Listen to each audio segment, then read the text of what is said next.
네, 안녕하세요. 풍산 주주분들 강프로입니다. 풍산 같은 경우에는 오늘 아침에 추가적인 하락을 보여줬어요. 하지만 이란의 전쟁이 심화되는 모습을 보여주면서 저점 구간이 잡히고 다시 한 번 더 반등하는 모습을 보여주고 있죠. 물론 풍산 같은 경우에는 최근 방산 섹터에서 가장 강한 상승을 보여줬었던 종목 중에 하나예요. 하지만 오늘 시장 같은 경우에는 상대적으로 약한 모습을 보여주고 있죠. 그렇다 보니까 풍산을 소유하고 계신 주주분들 같은 경우에는 내가 지금이라도 매도를 해야 되는 건 아닐까 고민과 걱정이 되실 수밖에 없을 거예요. 게다가 지금 풍산에서는 어떤 얘기들이 나오고 있나요? 풍산홀딩스가 풍산 탄약 산업을 판다, 물적 분할을 통해서 지분을 매각한다 라는 얘기들이 나오고 있어요. 그렇다 보니까 당연히 이러한 걱정들이 되실 수밖에 없을 거예요. 그래서 제가 오늘 종목 분석 영상에서는 앞으로 풍산이 어떠한 주가의 흐름을 보여줄 건지, 그 흐름 속에서 우리가 어떻게 대응을 해야 되는 건지 자세하게 얘기 드릴 거니까 오늘 종목 분석 영상 같은 경우에는 풍산을 소유하고 계신 주주분들이라면 정말로 중요할 수밖에 없습니다. 그러니까 절대 넘겨듣지 마시고 꼭 끝까지 집중해서 시청하세요. 그러면 본격적으로 종목 분석 영상 들어가기 전에 딱 한 가지만 부탁드릴게요. 지금이라도 내가 매도를 해야 되는 건 아닐까 혼자서 걱정하고 계시는 풍산 주주분들이 한 분이라도 더 제 영상 시청할 수 있게끔 좋아요 한 번만 눌러주시고, 아직까지 구독 안 눌러주신 주주분들 같은 경우에는 구독 한 번만 눌러주시고 댓글로 풍산 화이팅 힘내자 응원의 댓글 남겨주시면 정말로 감사드리겠습니다. 그렇다면 앞으로 풍산이 어떠한 주가의 흐름을 보여줄까요? 일단 지금 풍산은 구리보다도 방산 섹터의 수혜를 받으면서 강한 상승을 보여주고 있는 종목이기 때문에 전쟁이 장기화가 된다면, 유가가 상승하는 모습을 보여준다면 당연히 추가적인 상승을 보여줄 수밖에 없을 거예요. 그런데 지금 호르무즈 해협의 실시간 상황이 어떤가요? 이란이 자기는 호르무즈 해협을 봉쇄한 적이 없고 국제법을 통해서 막고 있는 거다라는 얘기를 했지만, 현재 실제로 호르무즈 해협에서 수차례의 피격이 발생이 됐고 전혀 유조선이 움직이는 모습이 파악되지 않아요. 그렇기 때문에 실질적으로는 호르무즈 해협이 아직까지 봉쇄되어 있는 상태라는 거죠. 그리고 지금 쿠웨이트에서 정착해 있었던 유조선이 피격을 받았다라는 기사들이 나오고 있어요. 지금 이란이 석유 수출을 제한하고 있는 상태라는 거죠. 실제로 WTI 선물 지수를 보게 됐을 때 지금 현재 3% 가까운 상승을 보여주고 있어요. 미국 달러 지수 같은 경우에도 원래는 다시 한 번 더 하락 추세로의 전환이 나왔었는데 이란 전쟁이 심화되는 모습을 확인하자마자 다시 한 번 더 반등하는 모습을 보여주고 있죠. 이런 부분을 보게 됐을 때 전쟁은 장기화될 수 있는 상태라는 거예요. 그리고 트럼프가 이란이 협상을 요청을 했음에도 불구하고 너무 늦었다라는 발언을 했잖아요. 사실 이러한 부분 같은 경우에는 제가 저번 종목 분석 영상에서 분명히 얘기 드렸던 부분이에요. 제가 뭐라고 얘기 드렸었나요? 이스라엘과 미국은 지금 전쟁이 빨리 끝나는 걸 원하지 않는다고요. 왜냐면 이스라엘 같은 경우에는 3월에 예산안이 잡혀 있는데 이 예산안이 통과되지 못하게 됐을 때는 네타냐후 총리의 의각이 해체할 수밖에 없어요. 그런데 네타냐후는 지금 부패 혐의를 받고 있는 상태죠. 그렇게 됐을 때 예산안이 통과되지 못한다면 네타냐후는 실제로 감옥에 갈 수 있는 상태라는 거예요. 그렇기 때문에 네타냐후는 최대한 전쟁을 끌면서 3월 예산안을 통과시켜야 된다는 거죠. 지금이 전쟁인데 예산안이 중요하냐? 일단 통과시켜라. 이러한 스탠스를 취하고 있는 거죠. 그러니까 실제로 이스라엘이 지상군을 투입하고 강력한 공습을 진행하고 있는 거라고요.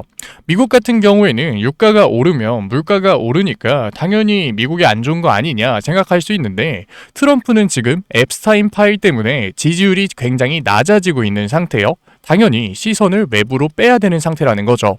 뿐만 아니라 지금 호르무즈 해협이 막히면서 아시아에 기름길이 막히게 됐을 때는 미국 입장에서는 오히려 이득이라는 거예요. 왜냐면 지금 아시아 3국 중국, 일본, 한국 같은 경우에는 3개월분의 원유를 확보하고 있는 상태예요. 당연히 고갈되게 됐을 때는 빠르게 원유를 구해 와야 된다라는 거죠. 그렇게 됐을 때 이 원유를 공급할 수 있는 주체가 누굴까요? 바로 미국이라고요. 알래스카의 셰일가스를 통해서 3개국에 셰일가스를 공급할 수 있는 상태라는 거예요. 그리고 이러한 에너지 계약 같은 경우에는 장기적인 계약을 체결할 수밖에 없고, 지금은 중동에 의존하고 있었던 아시아의 에너지 공급을 미국으로 우회시킬 수 있다는 거예요. 그러면 된다면 당연히 트럼프의 지지율도 상대적으로 올라갈 수 있는 상태라는 거죠.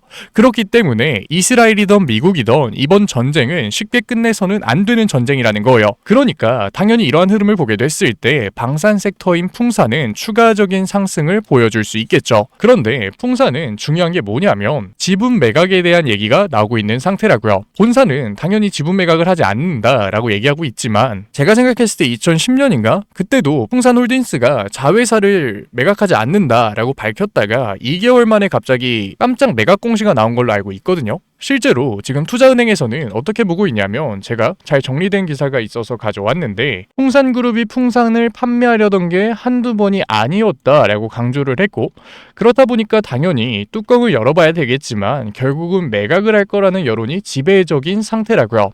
그렇다면 지금 방산 섹터의 사이클이 돌아온 이 시점에 풍산홀딩스가 풍산의 탄약 부분을 매각하려는 이유가 도대체 뭘까요? 지금 현재 풍산은 경영권 승계가 굉장히 중요한 상태라고요. 당연히 류진 회장 같은 경우에는 한국 국적을 가지고 있는 한국인이기 때문에 절대 문제가 되지 않아요.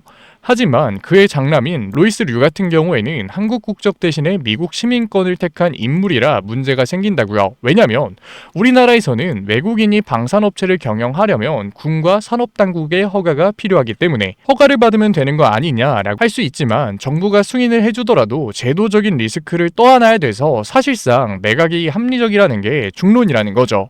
그러니까 지금 기업 입장에서는 매각을 하지 않겠다라고 얘기를 하고 있지만 과거의 모습을 보거나 지금 풍산이 처해 있는 상황을 보게 됐을 때 방산 부분에서의 물적 분할을 통해서 지분을 매각할 가능성이 굉장히 크다는 거예요. 물적 분할을 하게 됐을 때는 당연히 주주 가치가 훼손될 수밖에 없어요. 주가에 강한 하방 압력이 들어오겠죠. 그렇기 때문에 풍산은 지정학적인 리스크 때문에 방산 섹터의 사이클이 만들어지면서 추가적인 상승은 만들어질 수는 있지만 고점 부근에서의 대응이 굉장히 중요하다는 거예요. 실제로 수급을 보더라도 풍산, 방산 섹터의 사이클이 돌아왔음에도 불구하고 외인들이 매도를 던지고 있는 모습을 확인할 수 있잖아요. 물론 방산 섹터에 프리미엄이 붙을 수밖에 없는 전쟁 상황이라고 하더라도 탄약 부분만 3조에서 4조 원의 가치가 될 수 있다라는 보고서가 나올 수 있음에도 불구하고 결국 물적 분할을 하게 됐을 때는 주주 가치 훼손에 대한 얘기가 나오면서 강한 하방 압력이 들어올 수밖에 없는 게 팩트라고요. 그렇기 때문에 제가 지금이 고점이라는 건 절대 아니에요. 하지만 추가적인 상승 구간이 만들어졌을 때 우리가 고점 부근에서의 대응은 중요할 수밖에 없다는 거죠. 그래서 제가 풍산 같은 경우에는 위에 개인 번호 띄워드릴게요. 010-8037-9663 제가 알아볼 수 있게끔 풍산이라고 문자 남겨주세요. 문자 남겨놓으신 구독자분들에 한해서 최대한 고점에서 정리할 수 있게끔 실시간 대응법 보내드릴 거니까 물론 우리가 주식시장에서 100% 정답을 선택할 수는 없어요. 최고점에서의 매도 10원 단위까지 맞히는 건 신의 영역이겠죠. 하지만 수급을 보면서 기준을 가지고 시황을 보면서 적절한 대응을 해나간다면 충분히 정답과 가까운 선택들은 해나갈 수 있는 거라고요. 그래서 제가 풍산 같은 경우에는 고점 부근에서의 대응이 굉장히 중요해질 종목이기 때문에 실시간으로 수급을 보면서 기준을 가지고 지금까지 종목 분석 영상 시청하신 구독자분들과 같이 대응을 해나가고 있는 거니까 문자 남기신 풍산 구독자분들 같은 경우에는 신호라도 받아가 보세요. 010-8037-9663 위에 제 개인 번호로 풍산이라고 딱 두 글자만 남겨주신 다음에 문자 남겨주신 구독자분들에 한해서 최대한 고점에서 대응할 수 있게끔 실시간 대응법 보내드릴 거니까 당연히 지금 풍산 같은 경우에는 강한 상승 이후로 조정이 만들어진 상태이기 때문에 언제 팔아야 될까 고민하고 계시는 주주분들 굉장히 많으실 거예요.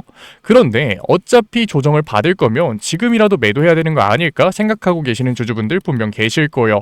그런데 지금 뭐라고요? 전쟁이 장기화될 수밖에 없는 상태라고요. 최대한 비싸게 매각을 해야 되는 사측 입장에서도 이걸 이용할까요? 안 할까요? 당연히 이용할 수밖에 없고 최대한 프리미엄을 붙이려고 할 거라고요. 그렇기 때문에 추가적인 상승이 나올 수밖에 없는 상태라는 거예요. 그런데 내가 아래 구간에서 매도하잖아요. 그러면 풍산 볼까요? 안 볼까요? 내가 잘못 팔았구나. 내가 털렸구나. 결국 윗구간에서 들어가게 되고 평단이 높아져 있는 상태에서는 당연히 추가적인 수익률을 무리하게 노릴 수밖에 없다고요. 그렇게 됐을 때 우리가 고점에서 또 한 번 물릴 수밖에 없는 거라고요. 그렇기 때문에 지금 풍산에서는 우리가 무작정 매도를 하는 게 아니라 정답과 가까운 선택을 하는 게 굉장히 중요할 수밖에 없다는 거예요. 그러니까 혼자서 걱정하지 마시고 우리 같이 정답과 가까운 선택 잡아가 보자고요. 그러면 풍산 얘기는 여기서 마무리하도록 하고, 지금까지 종목 분석 영상 시청하신 풍산 구독자분들을 위해서 제가 히든 종목 선물로 가져왔어요. 지금 전쟁이 장기화될 거다라는 얘기가 나오기 때문에 방산 섹터를 제외한 나머지 섹터에서 추가적인 변동성 충분히 만들어질 수 있어요. 하지만 이럴 때일수록 우리가 시야를 넓혀서 저평가된 기업에서 기회를 잡아가야 되는 거라고요. 제가 생각했을 땐 다음 주도주는 로봇 섹터가 될 가능성이 굉장히 높다고 생각을 해요. 왜냐면 증시 자체에 강한 변동성이 만들어졌기 때문에 저번 주도주였었던 반도체 섹터에서 이미 자본의 유출이 많이 나온 상태예요. 그런데 테슬라의 옵티머스 젠3 공개가 얼마 남지 않았잖아요. 이러한 자본이 로봇 섹터로 들어올 가능성이 굉장히 높다는 거죠. 그리고 지금처럼 유가가 올라가고 있는 상태에서 인건비를 낮출 수 있는 로봇 섹터는 큰 관심을 받을 수밖에 없는 거라고요. 그래서 제가 최근에 아틀라스를 공개하면서 로봇 대장주의 움직임을 보여줬었던 현대차 관련 로봇 히든주 가져왔으니까 지금까지 종목 분석 영상 시청하신 풍산 구독자분들 같은 경우에는 히든 종목까지 꼭 받아가세요. 물론 전쟁이 장기화된다면 곧바로 강한 상승은 나오지 않을 가능성이 굉장히 높아요. 하지만 이 종목을 알고 있고 모르고 있고가 천지 차이가 되는 거라고요. 주식하시면서 그런 생각해보지 않았나요? 도대체 이 사람들은 어떻게 이 저점에서 종목들을 잡아갈 수 있을까? 이 상승을 먹은 걸까? 특별한 게 아니라 그 사람들은 주가의 조정이 만들어졌을 때부터 그 종목에 관심을 가지고 있었고 자본의 움직임이 나왔을 때 가장 먼저 그 종목에서 기회를 잡아간 거라고요. 그러니까 제가 정말 어렵게 찾아온 종목이니까 종목명이라도 한번 확인해보고 가세요. 그러면 제가 가지고 온 히든 종목이 뭐냐면, 현대차 관련 로봇 히든 종목이 뭐냐면, 현대차가 CES에서 아틀라스를 공개하면서 단순한 자동차 판매 회사가 아니라 이제는 로봇 회사로 체질 개선을 성공했어요. 그런데 여기서 중요한 게 뭐냐면, 아틀라스를 단순히 연구소에 묶어두는 게 아니라 이제는 3만 대 넘게 양산을 진행하겠다고 한 거예요. 자, 잘 생각해보세요. 로봇의 팔다리를 만드는 기술 어디서 올까요? 갑자기 하늘에서 떨어지나요? 아니라고요. 자동차 산업 같은 경우에는 우리가 제조업의 정수라고 부를 만큼 굉장히 복잡한 구조를 가지고 있어요. 그러니까 현대차에 자동차 부품을 납품하는 회사들이 굉장히 많았다는 거죠. 그런데 현대차가 이제는 단순히 자동차 판매를 하는 회사에서 넘어서 SDV, 더 나아가서 피지컬 AI까지 넘어가고 있어요.